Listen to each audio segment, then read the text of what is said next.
স্বাগত নিয়মিত আয়োজন এখন প্রকাশের সঙ্গে আছে তোফায়েল আহমদ। জাতীয় নির্বাচন আয়োজনে আরও একটু এগিয়ে গেল দেশ। আগামী এক সপ্তাহের মধ্যে তফসিল ঘোষণা করবে কমিশন। সে লক্ষ্যে রাষ্ট্রপতির সাথে দেখা করেছে প্রধান নির্বাচন কমিশনার সহ অন্যান্য কমিশনারবৃন্দ। এদিকে এনসিপি, এবি পার্টি এবং রাষ্ট্র সংস্কার আন্দোলন এক হয়ে গণতান্ত্রিক সংস্কার জোট নামে নতুন রাজনৈতিক জোট গঠন করেছে। রাজনীতির এসব ঘটনা এবং আরও নানা বিষয় নিয়ে আলোচনার জন্য আজকে স্টুডিওতে আছেন মাল্টিমিডিয়া জার্নাল চর্চা.com-এর সম্পাদক ও কলামিস্ট সোহরাব হাসান এবং রাজনৈতিক বিশ্লেষক ডক্টর সাখাওয়াত হোসেন সায়ন্ত। আপনাদের দুজনকেই অসংখ্য ধন্যবাদ আমাদের সাথে যোগ দেওয়ার জন্য। ধন্যবাদ। আমরা দুটি ঘটনার কথা শুরুতেই আলোচনা করছি, প্রারম্ভে বলছিলাম যে আজকে নির্বাচনের তফসিল ঘোষণার ব্যাপারে আরেকটু সুস্পষ্টভাবে জানিয়েছে কমিশন। কেউ কেউ বলছেন এটি 8 থেকে 15ই ডিসেম্বরের মধ্যে, অর্থাৎ আজ থেকে এক সপ্তাহের মধ্যেই তফসিল ঘোষিত হবে এবং সে কারণে সেই জন্য যা যা কাজ করার, তারা যেমন আজকেই রাষ্ট্রপতির সাথে তারা প্রধান উপদেষ্টার সাথে তারা দেখা করেছেন। তো এই যে নির্বাচনের তফসিল ঘোষিত হতে যাচ্ছে, রাজনীতিতে এর কি অভিঘাত পড়বে বলে আপনার মনে হয়? কেননা কিছু ইস্যু নিয়ে এখনও রাজনৈতিক দলগুলো এখন অবশ্য কিছুটা কমে এসছে, যেসব মতদ্বৈততা ছিল রাজনৈতিক দলগুলো সেসব বিষয় অনেকটা কমে এসছে। তো নির্বাচনের তফসিল ঘোষণা হয়ে গেলে তো আমরা নিশ্চয়ই ভিন্ন চিত্র দেখতে পাবো। সেই ক্ষেত্রে নির্বাচনে বাংলাদেশের রাজনীতিতে কি অভিঘাত পড়তে পারে? ধন্যবাদ আপনাকে এবং সায়ন্ত ভাইকে শুভেচ্ছা। অভিঘাত না, নির্বাচনে তো যুদ্ধ শুরু হয়ে গেছে।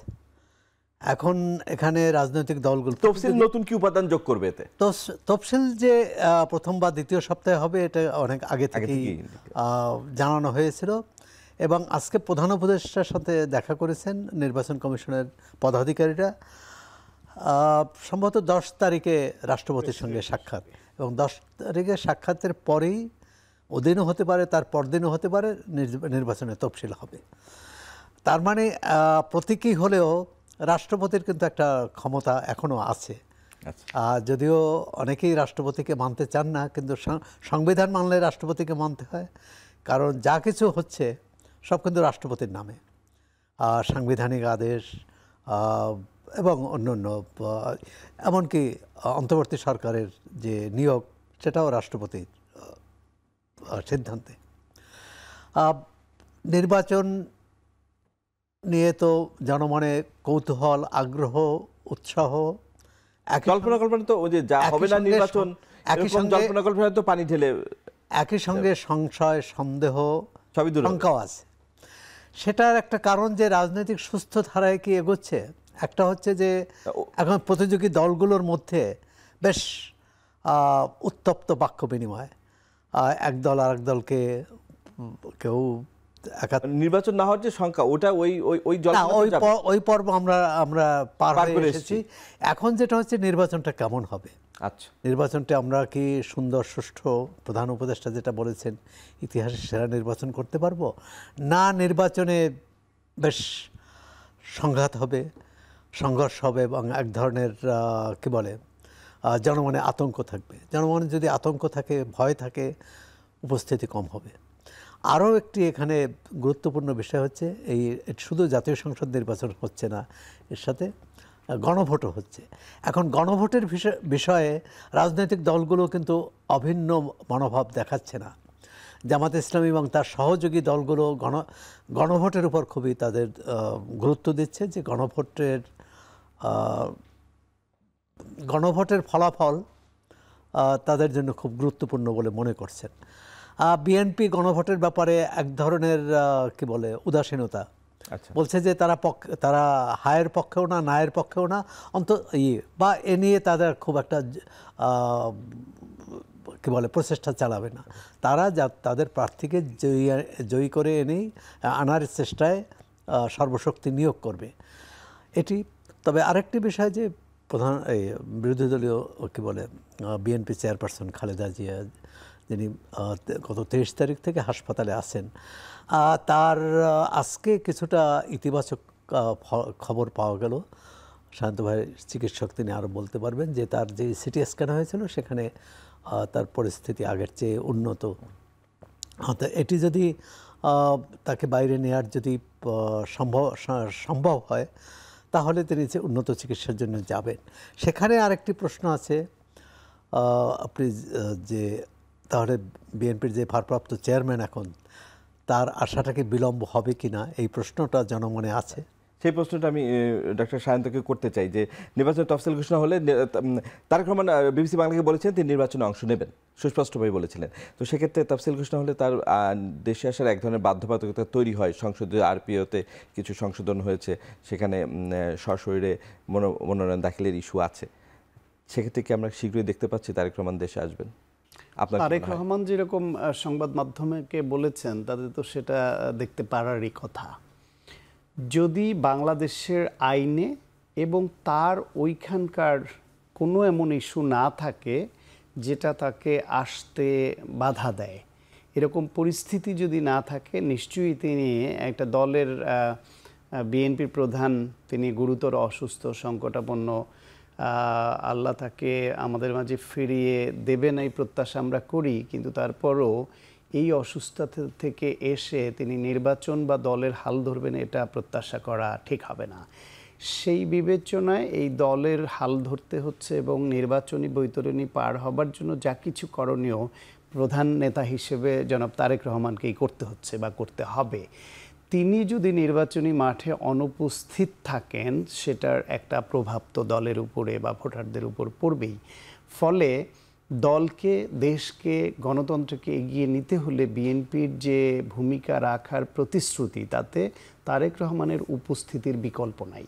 সুতরাং তিনি যেহেতু কথা দিয়েছেন, আমরা এই প্রত্যাশা তো রাখি এবং নিশ্চয়ই আমরা দেখতে পাবো তিনি আসবেন, নির্বাচন করবেন এবং তার নেতৃত্বেই নির্বাচনটা হবে, বিএনপি করবে। ধন্যবাদ ডক্টর শান্ত। আমাদের একটা বিরতি নেওয়ার সময় হচ্ছে, আমরা একটা বিরতিতে যাব। দর্শক, আমরা একটা বিরতিতে যাচ্ছি, ফিরে আসছি একটু পরে।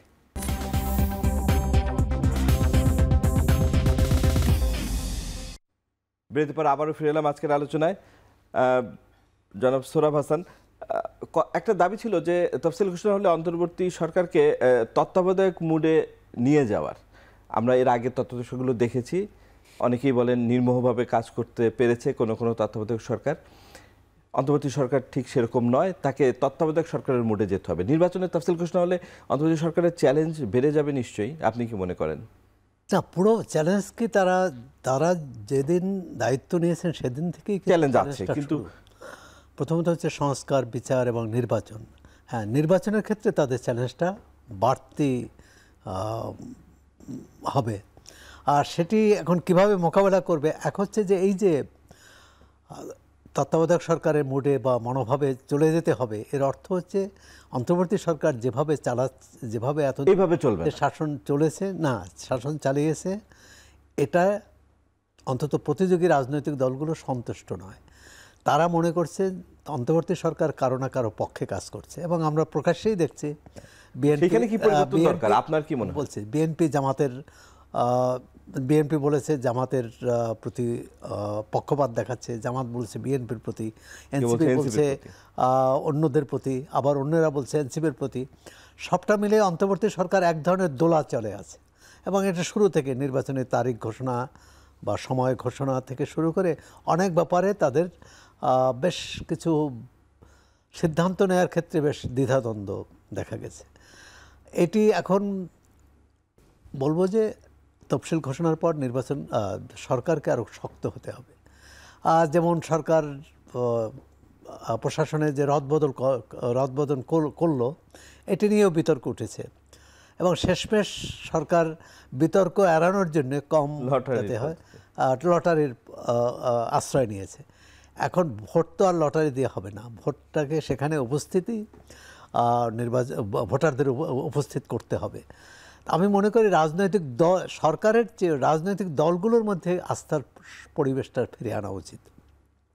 প্রতিদিনই যদি ঝগড়াঝাটি করে, প্রতিদিন যদি একে অপরকে সংশয় সন্দেহের চোখে দেখে, তাহলে তো নির্বাচন যত উত্তমই হোক না কেন বিতর্কটা হবেই, এবং যারা পরাজিত হবে তারা বলবে যে নির্বাচনে পক্ষপাত করেছে। আর প্রশাসনের একটি আমরা তত্ত্বাবধায়ক সরকারে অতীতে তত্ত্বাবধায়ক সরকার আমলে দেখেছি, আর রাজনৈতিক সরকারে আমলে তো বটেই। প্রশাসনের মধ্যে একটা মানসিকতা থাকে, মনোভাব থাকে যে আগামী নির্বাচনে কারা জয়ী হবে, কাদের পাল্লা ভারী। আর তারা ওই যাদের পাল্লা ভারী তাদের পক্ষে এক ধরনের কি বলে পক্ষপাত দেখা যায়, সেটা সেটা থেকে প্রত্যক্ষ হোক পরোক্ষ হোক, এর থেকেও তাদের বেরিয়ে আসতে হবে। অর্থাৎ যার যেটুক দায়িত্ব, প্রথমত রাজনৈতিক দলগুলোর এই মনোভাব নিতে হবে বা এই প্রতিজ্ঞা করতে হবে যে তারা নিজের প্রচার করবে কিন্তু অন্যের উপর হস্তক্ষেপ করবে না, প্রশাসনকে পক্ষে টানার চেষ্টা করবে না, আর প্রশাসনকেও তার উপর অর্পিত দায়িত্ব পালন করবে কে রাগ অনুরাগের ঊর্ধ্বে থেকে। যদি এটা পারে তাহলে কিন্তু আমরা একটা ভালো নির্বাচন পাবো, আর না হলে তো আমরা বিতর্কের মধ্যে আছি। সেই সেরা নির্বাচনটা অধরা থেকে যাবে, সেরা না, গ্রহণযোগ্য নির্বাচনটাই অধরা থেকে যাবে। ধন্যবাদ সোহরাব হাসান। ডক্টর সায়ন্ত, পররাষ্ট্র উপদেষ্টা কিছুদিন আগে জানিয়েছিলেন একজন মাত্র উপদেষ্টাই নির্বাচন করবেন, সেক্ষেত্রে হয়তো তফসিলের আগে আমরা তার পদত্যাগ দেখতে পাবো, কিন্তু আরও একজন ছাত্র উপদেষ্টা রয়ে যাবেন। অ্যাকর্ডিং টু দ্য পররাষ্ট্র উপদেষ্টা তিনি নির্বাচন করবেন না। তো আপনার কি মনে হয় যে এই অবস্থায়, সেই অবস্থাকে অন্তর্বর্তী সরকার খুব মানে যেরকম জনপ্রত্যাশা সে অনুযায়ী দায়িত্ব পালন করতে পারবেন তফসিলের পরে? না, একজন দুজন উপদেষ্টা ওরকম থাকা বা না থাকার উপর খুব বেশি কিছু ডিপেন্ড করে না। তারা যদি থেকেও নিরপেক্ষতা দেখাতে পারেন, বিতর্কিত হন এমন কাজ আচরণ ভূমিকা না নেন, তাহলে এটা হয়তো বড় কোনো প্রশ্ন তুলবে না। বরং নির্বাচন প্রশ্নে তারা ইতিমধ্যে ধরেন একটা কথা উঠেছিল যে কিছু প্রাইভেট ব্যাংক, বিশেষ করে ইসলামী ব্যাংকের কর্মকর্তারা নির্বাচনে জড়িত হবেন, তারা পলিটিক্যালি বিশেষ কোনো দিকে মোটিভেটেড কিনা। সাম্প্রতিককালে একটা ভিডিও ভাইরাল হয়েছে যে ইসলামী ব্যাংকের কর্মকর্তাদের বা কিভাবে ব্যবহার করবে সেই বিষয়ে আলোচনা। আজকে বোধহয় সিদ্ধান্ত হয়েছে বেসরকারি ব্যাংকের কোনো কর্মকর্তাকে বা বেসরকারি কোনো প্রতিষ্ঠান থেকেই নেওয়া হবে না। এখন তার মানে হচ্ছে এরকম বিতর্ক উঠলো, দেখেন সিদ্ধান্ত হলো। না হলে তো ইসলামী ব্যাংকের কর্মকর্তারা তো এফিশিয়েন্ট, ব্যাংকার হিসেবে এফিশিয়েন্ট, তো নেওয়া হতো। যখনই বিতর্কটা উঠলো আমরা ধরে নিচ্ছি সে কারণে এই সিদ্ধান্তটা নেওয়া হলো। এরকমভাবে যেটা এরকম প্রমাণযোগ্য বা বিশ্বাসযোগ্য এরকম অভিযোগ উঠে, সেই বিষয়ে যদি আমরা ক্রমাগত দেখি সরকারকে ব্যবস্থা নিতে এবং সিদ্ধান্ত গ্রহণ করতে যে কোনো বিতর্কিত বিষয় যেটা শুধু কথার কথা বলে অভিযোগ তোলা না, প্রমাণযোগ্য বিশ্বাসযোগ্য অভিযোগ যদি ওঠে সেই বিষয়টা আমলে নিচ্ছে সরকার, এবং সেই ক্ষেত্রে কোন দলের বিরুদ্ধে গেল বা কোন দলের পক্ষে গেল সেটা বিবেচনায় নিচ্ছে না, তাহলে দেখবেন যে সরকারের প্রতি বা উপদেষ্টাদের প্রতি যে অনাস্থাটা সেটা আস্তে আস্তে কেটে উঠবে। এই সরকারের প্রতি অনাস্থা তো একেবারে মাইনাসে চলে গেছে অনেকের ক্ষেত্রে। একটা সরকার কতটা কর্তৃত্বহীন হলে, কতটা আস্থার সংকটে থাকলে তারা এসপিডিসি দিবেন সেটা কেউ বিশ্বাস করে না বলে তাদেরকে লটারি করতে হচ্ছে। যেটা সৌরভ ভাই বলছিলেন যে নির্বাচনটাও যদি লটারি করে দিয়ে দেওয়া যেত তাহলে মনে হয় তারা বেঁচে যেত, বলতে পারতো না যে এই নির্বাচনে তারা এই দলের প্রতি পক্ষপাতিত্ব করেছে বলে এই দল জিতেছে।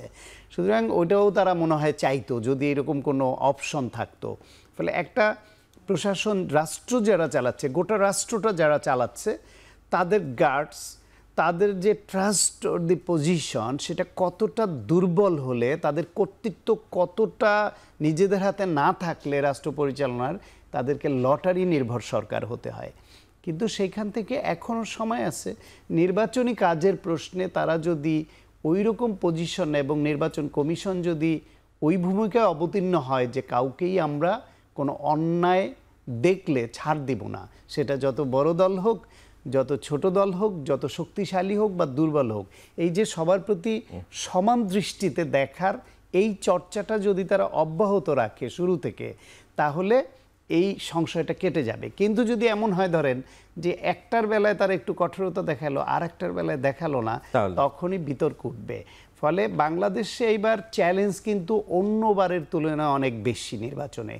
নর্মালি বাংলাদেশের মতো জনবহুল দেশ, এইরকম যেখানে অর্থের প্রলোভন দিয়ে ভোটারদের মোটিভেট করা যায় এরকম একটা জনগোষ্ঠী তো আছে, সেই রকম একটা দেশ যেখানে অর্থের প্রবাহ দিয়ে টাকাওয়ালারা পেশিশক্তি এবং টাকার প্রভাব নির্বাচনে চলে, সেরকম উন্মুক্ত ওই পর্যায়ে ওগুলো করা যায় উন্মুক্তভাবে, সেরকম একটা দেশ। সেখানে কিন্তু এই চ্যালেঞ্জগুলো আগেও ছিল, এখনও আছে, কিন্তু নতুন করে দুটো চ্যালেঞ্জ এদেরকে খুব মানে সাংঘাতিকভাবে বিচলিত করতে পারে, ট্যাকেল করতে না পারলে। এক হচ্ছে পতিত আওয়ামী লীগকে তারা কিভাবে কন্ট্রোলে রাখবে যে তাদের হাতে প্রচুর অবৈধ অস্ত্র আছে এবং অর্থ আছে এবং তাদের কর্মী বাহিনীও আছে, চুপ করে থাকলেও আছে, তারা এই নির্বাচনটাকে কিভাবে ডিস্টার্ব করার পরিকল্পনা নেয় এবং কতটা অবৈধ অর্থ এবং অস্ত্রের ব্যবহার তারা করতে উদ্বুদ্ধ হয় সেটা কিভাবে তারা ট্যাকেল করবে সরকার।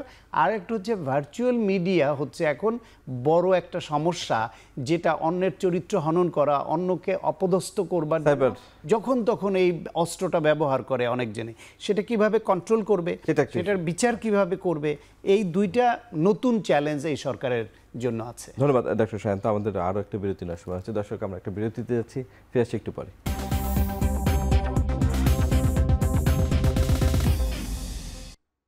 বিরতির পর আবারও ফিরে এলাম আজকের আলোচনায়।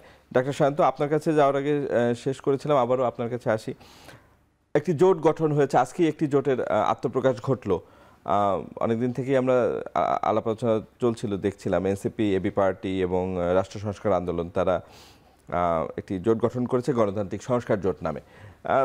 নির্বাচনের আগে এ ধরনের জোট গঠন প্রক্রিয়া খুব অস্বাভাবিক নয়, কিন্তু এই দলগুলোর একটি বড় দলের সাথে আরেকটি দল অপর আরেকটি বড় দলের সাথে জোট গঠন করবে এবং আলোচনা করতে করতেই তারা আবার নিজেরা একটা জোট গঠন করলো।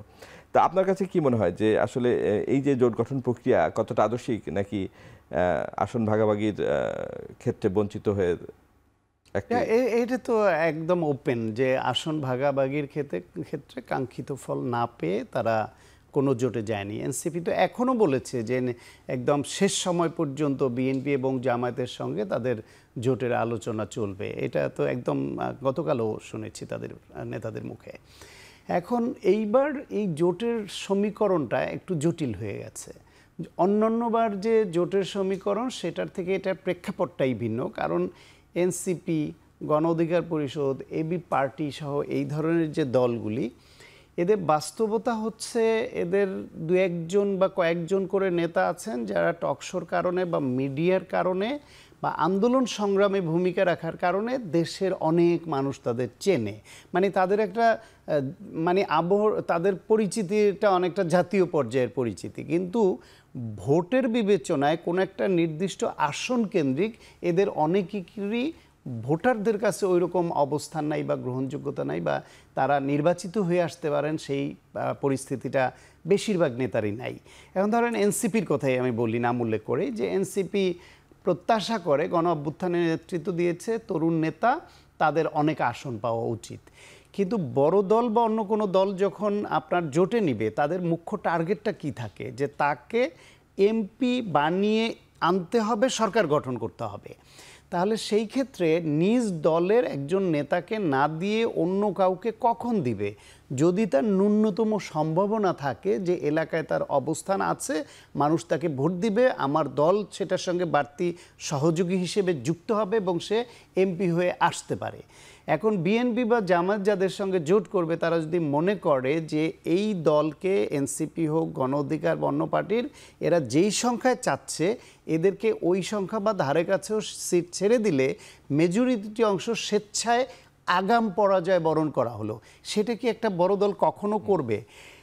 আবার এরাও আবার ওই যে খুব কম সংখ্যক দিবে এটা মেনে নিতে পারছে না, কারা এমন একটা আবহ তৈরি করেছে যে গণ অভ্যুত্থানে তারা নেতৃত্ব দিয়েছে এবং তারা বড় একটা পলিটিক্যাল ফোর্স হিসেবে আবির্ভূত হয়েছে।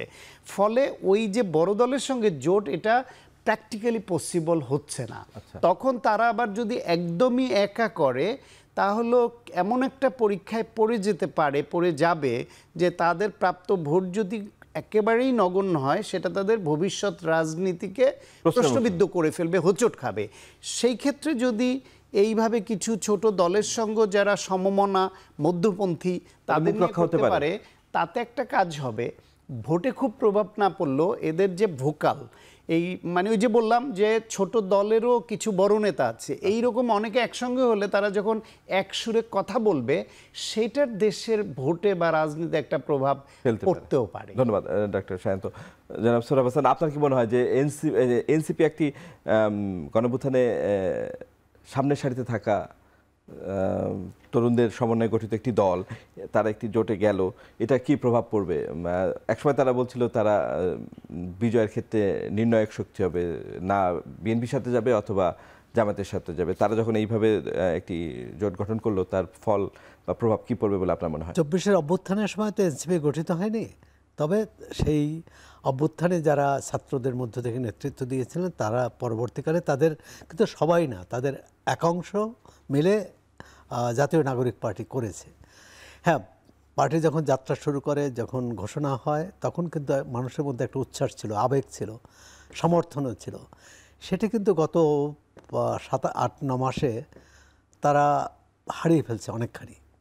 এখন আর জাতীয় পার্টি কী বলে এনসিপি, যেহেতু অন্তর্বর্তী সরকার যে কোনো ক্ষেত্রেই বিএনপি, জামাত ইসলামী এবং এনসিপি এটা ত্রয়ী একটা সমীকরণের চেষ্টা করে, সেক্ষেত্রেই তারা এই ত্রয়ী সমীকরণে আছে।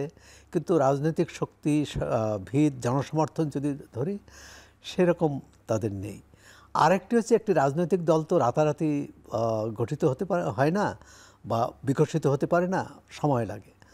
এনসিপির নেতৃত্বের একাংশ মনে করে, এবং তারাই বোধহয় এই জোটের বা বৃহৎ অংশ মনে করে, যে কোনো বড় রাজনৈতিক দলের লেজুর ভিত্তির চেয়ে স্বাধীন স্বতন্ত্র ভূমিকা তাদের জন্যে, এই নির্বাচনে না হলেও ভবিষ্যতে রাজনৈতিক দল গঠনের ক্ষেত্রে তাদেরকে তারা লাভবান হবে এবং সেটা সুফল দেবে। এটি একটি ভাবনা।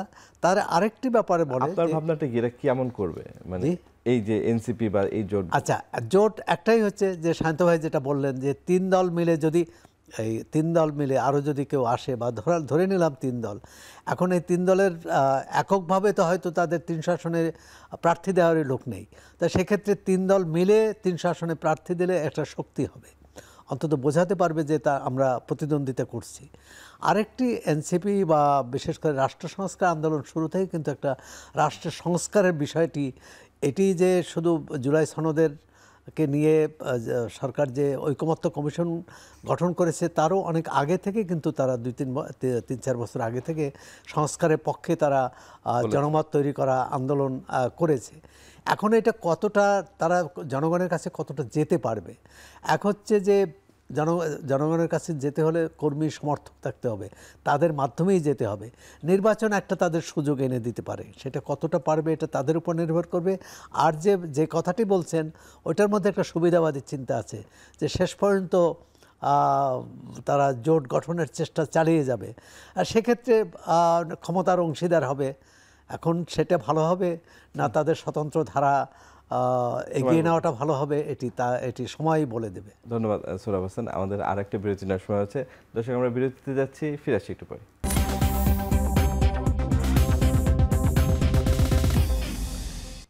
বিরতির পর আবারও ফিরলাম আলোচনায়। ডক্টর সায়ন্ত, আজকে বরিশালে এবি পার্টির সাধারণ সম্পাদক একটি নির্বাচনী প্রচারণায় গিয়ে সেখানে যতদূর জানা গেছে ছাত্রদল এবং বিএনপি নেতাকর্মীদের তোপের মুখে পড়েছে তার একটি বক্তব্য, চাঁদাবাজি নিয়ে বক্তব্যের কারণে। নির্বাচনের আগে এরকম ঘটনা ঘটা কি, মানে এই যে একটু সহিষ্ণু হতে পারতো তো প্রতিপক্ষরা বা অন্য দলগুলো, আপনার কি মনে হয়? প্রথম কথা হলো যে ব্যারিস্টার ফুয়াদ যেটা বলছেন, যে ওইখানে একটা সেতুর উদ্বোধন ছিল আজকে। হ্যাঁ, সেতু উদ্বোধনের পরে ওইখানে 2 জন উপদেষ্টা ছিলেন। সেই অনুষ্ঠানের পরে তিনি বলছেন যে স্থানীয় এখানে ঠিকাদারদের কাছে চাঁদা দাবি করেছে স্থানীয়রা, এবং সেটা তার একটা বিষয় আছে যে সে বিএনপি বা কোনো দলের নাম উল্লেখ করেনি, কিন্তু তার বলাটা, অভিযোগটা বিএনপির আকার ইঙ্গিতে বিএনপির বিরুদ্ধে গেছে, এবং স্থানীয় নেতারা সেটা নিয়ে ক্ষুব্ধ প্রতিক্রিয়া দেখিয়েছে, এবং এক পর্যায়ে সেখানে হাতাহাতি হয়েছে, বাকবিতণ্ডা হয়েছে ব্যারিস্টার ফুয়াদের সঙ্গে। পরে এবি পার্টির কর্মীদের সঙ্গে বিএনপির কর্মীদের সঙ্গে হাতাহাতি হয়েছে। ব্যারিস্টার ফুয়াদ তখন ওইখান থেকে চলে আসছিলেন, তখন ভুয়া ভুয়া বলে স্লোগান দিয়েছে। এইটা না হলে ভালো হতো, কারণ এই প্র্যাকটিসটা থেকে তো আমরা আমাদের রাজনীতিকে বের করে আনতে চাই। ব্যারিস্টার ফুয়াদের যদি ওইরকম সুনির্দিষ্ট অভিযোগ থাকে, তাহলে ওইখানে শুধুই রাজনৈতিক বক্তব্য না দিয়ে সে এখন তো সরকারে বিএনপি না, দুদকের কাছে হোক বা সরকার উপদেষ্টাদের কাছে হোক, সে তথ্য প্রমাণটা দিলেই তো পারে যে এই ঠিকাদারদের কাছে এরা চাঁদা দাবি করেছে, এবং তাদেরকে আইনের আওতায় অবশ্যই আনা উচিত। এখন সে কাজটা না করে উনিও এটাকে রাজনীতি করতে চাইছেন, স্থানীয়ভাবে এই অভিযোগটা মিডিয়ার কাছে দিলেন। তখন ওইখানে যে অভিযোগটা যাদের উপরে গেল তারা ক্ষুব্ধ হলো যে নির্বাচনের আগে উনি এরকম একটা উড়ু কথা ছড়িয়ে দিলেন। এখন এর সত্যতা কিন্তু আমি আপনি জানি না। যদি সত্য হয় চাঁদাবাজি, চাঁদা চেয়েছে সেটা, তাহলে যারা চেয়েছে নিশ্চয়ই সেটা কিছু সাক্ষী আছে, নিশ্চয়ই টেলিফোনে মোবাইলে বললে তার কল রেকর্ড আছে, কিংবা কার কাছে চেয়েছে সেই অভিযোগের সত্যতা যাচাই করা উচিত এবং চেয়ে থাকলে সেটার বিচার হওয়া উচিত। এইরকম উড়ো অভিযোগটা থেকে বের হয়ে আসা উচিত ছিল। কিন্তু উড়ো অভিযোগ দেওয়ার পরও আবার তার প্রতিক্রিয়া যেটা হয়েছে সেটাও ভালো হয় নাই। এটা যে রাজনীতি আমরা বেরিয়ে আসতে চাই, এটা সেই অনাকাঙ্ক্ষিত রাজনীতিটাকেই তারা আবার জারি রাখলো। ধন্যবাদ। সোহরাব হোসেন, আজকে আমাদের আপনারা সহকর্মী ছিলেন, তিনি শওকত মাহমুদ, তাকে গ্রেপ্তার করা হয়েছে সম্প্রতি। তিনি একটি দলও গঠন করেছেন। নির্বাচন আগে এ ধরনের গ্রেপ্তার কি ইঙ্গিত দেয় বা আসলে? না, এটি দুটোই। এর আগে যে ঘটনাটি বললেন যে নির্বাচনে আনুষ্ঠানিক প্রচার শুরুর আগেই এই ধরনের হাতাহাতি বা ধাক্কাধাক্কি বা একে অপরের প্রতি বিষোদ্গার করা, কাদা ছড়াছড়ি এবং পেশি শক্তির প্রদর্শন, এটি কোনোভাবেই কাম্য না, নিন্দনীয়। এটি প্রতিটি রাজনৈতিক দলের নেতৃত্বের কাছে আহ্বান থাকবে, আবেদন থাকবে যে তারা তার নেতাকর্মীদের সংযত রাখবেন। কারণ ছোট দল আছে, যেমন বড় দল আছে, আবার নতুন দল আছে, পুরানো দল আছে।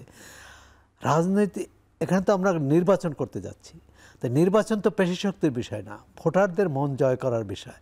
এখন যদি ধরেই নেয় যে এখানে আমিই জয়ী হব, অন্য কারো জায়গা থাকবে না, তো এটা কি করে হয়? দ্বিতীয় হচ্ছে যে শওকত মাহমুদ আমাদের বন্ধু, প্রেস ক্লাবের, জাতীয় প্রেস ক্লাবের সাবেক সভাপতি, বিএনপির চেয়ারপারসনের একসময় ভাইস চেয়ারম্যান ছিলেন।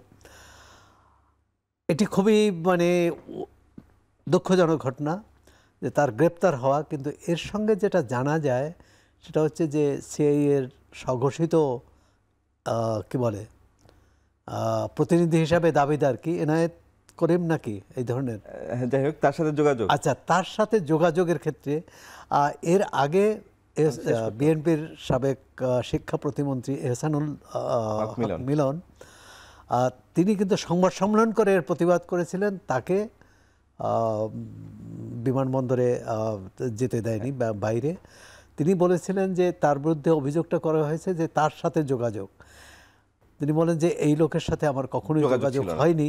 তবে একটা ব্যাপার হয়েছে, যে ভদ্রলোক ধরা পড়েছে, এই স্বঘোষিত সিআইএর নিজেকে প্রতিনিধি দাবি করেছে, তার সাথে এখানে অনেক রাজনৈতিক দলের যোগাযোগ, বড় ছোট মাঝারি সব দলের যোগাযোগ ছিল, যাদের কোনো তথ্যের ভিত্তিতেই এরকমই দেখলাম।